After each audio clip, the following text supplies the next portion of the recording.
शादी के बाद विदाई का समय था। नेहा अपनी माँ से मिलने के बाद अपने पिता से लिपट कर रो रही थी। वहां मौजूद सब लोगों की आंखें नम थीं। नेहा ने घूंघट निकाला हुआ था। वो अपनी छोटी बहन के साथ सजाई गई गाड़ी के नजदीक आ गई थी। दूल्हा अविनाश अपने खास मित्र विकास के साथ बातें कर रहा था। विकास ने कहा, यार अविनाश, सबसे पहले घर पहुंचते ही होटल चलकर बढ़िया खाना खाएंगे। यहाँ तेरे ससुराल में खाने का मजा नहीं आया। तभी पास में खड़ा अविनाश का छोटा भाई राकेश बोला, हाँ यार, पनीर कुछ ठीक नहीं था और रसमलाई में रस ही नहीं था। और वो ही कर जोर जोर से हंसने लगा। अविनाश भी पीछे नहीं रहा। अरे हम लोग होटल चलेंगे, जो खाना है खा लेना, मुझे भी यहाँ खाने में मजा नहीं आया, रोटियां भी गर्म नहीं थी। अपने पति के मुंह से ये शब्द सुनते ही नेहा, जो घूंघट में गाड़ी में बैठने ही जा रही थी, वापस मुड़ी, गाड़ी के दरवाजे को जोर से बंद किया और घूंघट हटाकर अपने पापा के पास पहुंची। अपने पापा का हाथ अपने हाथ में लिया और बोली, मैं ससुराल नहीं जा रही हूँ पिताजी, मुझे ये शादी मंजूर नहीं। ये शब्द उसने इतनी जोर से कहे कि सब लोग हक्के बक्के रह गए। सब नजदीक आ गए। नेहा के ससुराल वालों पर तो जैसे पहाड़ टूट पड़ा। मामला क्या था, ये किसी की समझ में नहीं आ रहा था। तभी नेहा के ससुर राधे श्याम जी ने आगे बढ़कर नेहा से पूछा, लेकिन बात क्या है बहू? शादी हो गई है, विदाई का समय है, अचानक क्या हुआ कि तुम शादी को नामंजूर कर रही हो? अविनाश की तो मानो दुनिया उजड़ने जा रही थी। वो भी नेहा के पास आ गया, अविनाश के दोस्त भी। सब लोग जानना चाहते थे कि आखिर ऐन वक्त पर क्या हुआ कि दुल्हन ससुराल जाने से मना कर रही है। नेहा ने अपने पिता दयाशंकर जी का हाथ पकड़ रखा था। नेहा ने अपने ससुर से कहा, बाबूजी, मेरे माता पिता ने अपने सपनों को मारकर हम बहनों को पढ़ाया, लिखाया व काबिल बनाया है। आप जानते हैं एक बाप के लिए बेटी क्या मायने रखती है? आप व आपका बेटा नहीं जान सकते, क्योंकि आपकी कोई बेटी नहीं है। नेहा रोती हुई बोले जा रही थी, आप जानते हैं मेरी शादी के लिए व शादी में बारातियों की आवाभगत में कोई कमी न रह जाए, इसलिए मेरे पिताजी पिछले 1 साल से रात को 2 से 3 बजे तक जाग कर मेरी माँ के साथ योजना बनाते थे। खाने में क्या बनेगा, रसोईया कौन होगा। पिछले 1 साल में मेरी माँ ने नई साड़ी नहीं खरीदी, क्योंकि मेरी शादी में कमी न रह जाए। दुनिया को दिखाने के लिए अपनी बहन की साड़ी पहनकर मेरी माँ खड़ी है।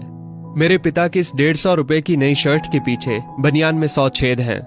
मेरे माता पिता ने कितने सपनों को मारा होगा, ना अच्छा खाया ना अच्छा पिया, बस एक ही ख्वाहिश थी कि मेरी शादी में कोई कमी ना रह जाए। आपके पुत्र को रोटी ठंडी लगी, उनके दोस्तों को पनीर में गड़बड़ लगी व मेरे देवर को रसमलाई में रस नहीं मिला। इनका खिलखिलाकर हंसना मेरे पिता के अभिमान को ठेस पहुंचाने के समान है। नेहा हाँफ रही थी। नेहा के पिता ने रोते हुए कहा, लेकिन बेटी, इतनी छोटी सी बात। नेहा ने उनकी बात बीच में ही काटी और बोली, ये छोटी सी बात नहीं है पिताजी, मेरे पति को मेरे पिता की इज्जत नहीं। रोटी क्या आपने बनाई? रसमलाई, पनीर, ये सब केटर्स का काम है। आपने दिल खोलकर वह हैसियत से बढ़कर खर्च किया है। कुछ कमी रही तो वो केटर्स की तरफ से। आप तो अपने दिल का टुकड़ा अपनी गुड़िया रानी को विदा कर रहे हैं। आप कितनी रात रोएंगे क्या मुझे पता नहीं। माँ कभी मेरे बिना घर से बाहर नहीं निकली। कल से वो बाजार अकेली जाएंगी। जा पाएंगी? जो लोग पत्नी या बहू लेने आए हैं वो खाने में कमियां निकाल रहे हैं। मुझ में कोई कमी आपने नहीं रखी। ये बात इनकी समझ में नहीं आई।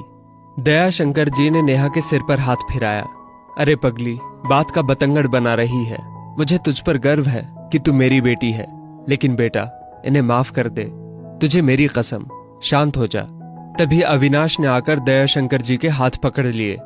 मुझे माफ कर दीजिए बाबूजी, मुझसे गलती हो गई। मैं उसका गला बैठ गया था, रो पड़ा था वो। तभी राधे श्याम जी ने आगे बढ़कर नेहा के सिर पर हाथ रखा। मैं तो बहू लेने आया था, लेकिन ईश्वर बहुत कृपालु है, उसने मुझे बेटी दे दी। वह बेटी की अहमियत भी समझा दी। मुझे ईश्वर ने बेटी नहीं दी, शायद इसलिए कि तेरे जैसी बेटी मेरे नसीब में थी। अब बेटी, इन नालायकों को माफ कर दे। मैं हाथ जोड़ता हूँ तेरे सामने, मेरी बेटी नेहा मुझे लौटा दे। और राधे श्याम जी ने सचमुच हाथ जोड़ दिए थे। वह नेहा के सामने सिर झुका दिया। नेहा ने अपने ससुर के हाथ पकड़ लिए। बाबूजी, राधे श्याम जी ने कहा। बाबूजी नहीं, पिताजी। नेहा भी भावुक होकर राधे श्याम जी से लिपट गई थी। दयाशंकर जी ऐसी बेटी पाकर गौरव की अनुभूति कर रहे थे। नेहा अब राजी खुशी अपने ससुराल रवाना हो गई थी।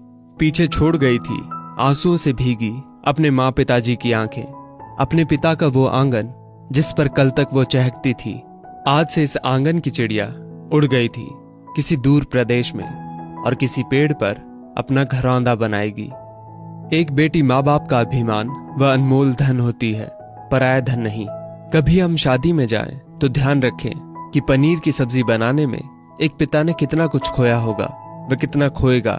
अपना आंगन उजाड़कर दूसरे के आंगन को महकाना कोई छोटी बात नहीं।